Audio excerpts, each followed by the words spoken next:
engaging in criminal behavior that I didn't even know I was capable of doing. I became the worst version of myself.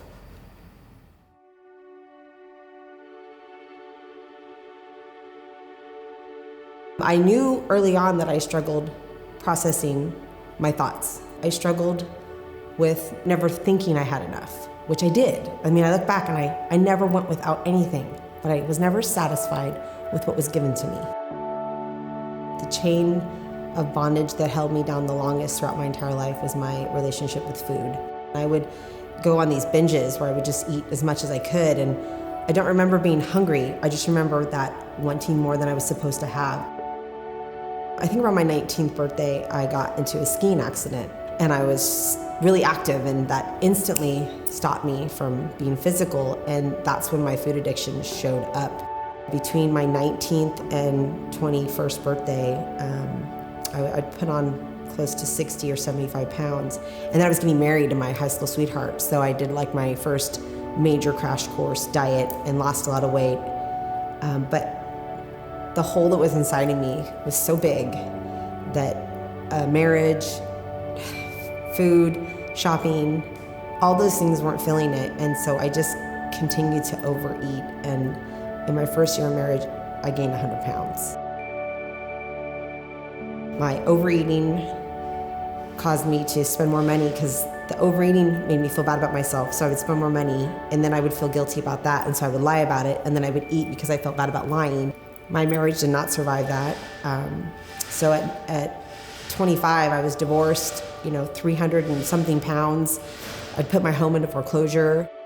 I decided in 2002 to have the gastric bypass surgery. This is gonna fix me.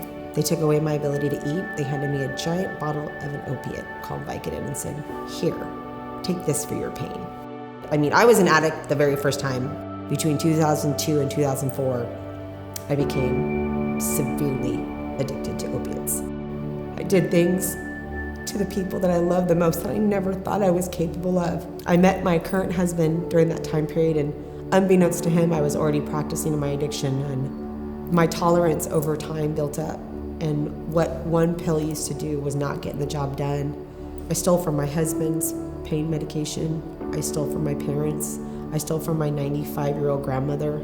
I stole from friends. I stole money from the family business. I was engaging in criminal behavior that I didn't even know I was capable of doing. I became the worst version of myself. I didn't know how to stop, and I didn't know how was I going to tell the people that I loved and I was stealing from, oh, by the way, I'm this horrible person, and also I'm a drug addict, so I'm gonna need to stop using drugs and alcohol and now face this wreckage from this bondage that I'm stuck in. Like, how do you do that? I just really believed that I was very much damaged goods, and that it was just really better for me and God if we just both ignored each other. Like, he had other things to do. He doesn't need to waste his time on me. And in 2010, my parents started to put the pieces together. They called me up and said, "We want to talk to you." And I, of course, was at a bar, and it was like Sunday morning. And I remember just being very aware that God was all around me. And I would have thought that I would have been like panicked and freaking out, but I wasn't. There was like this weird calmness around me. And God was like, "I got you. Say it, and I will free you from these chains." And I took a deep breath and I just said, "I've been lying to you for 8 years. I'm a drug addict, I'm an alcoholic, and I need help." I checked into a drug and alcohol rehab for an inpatient facility. God had never abandoned me. He was all around me. He was just waiting for me to acknowledge him. It wasn't like all the chains fell away from me. I had to learn how to forgive myself. I can't give grace if I can't receive it. And God has given me so much grace and mercy that it would seem offensive to me to not then turn around and give it back. I trusted that God had more for me. So at 90 days sober, I went back to community college to get a certificate to be a drug and alcohol counselor, and found myself 2 years later getting an associate's degree, and then transferred to Cal State Fullerton, where in 2016 I got my bachelor's in human services, cum laude, which I was really excited about, and I was selected to be the graduation speaker. And now I'm, 7 months away from my master's in social work.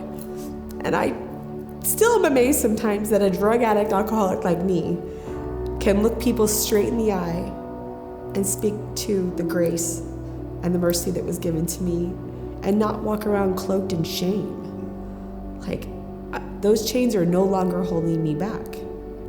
7 years and a day ago, today, if you would have told me that I would love myself again and be sober and have value, I would have told you you were crazy and a liar. But because of God, I am more than I ever thought I could be, and then some. I am all that in a bag of chips because of God. And it's a really good bag of chips that have no calories.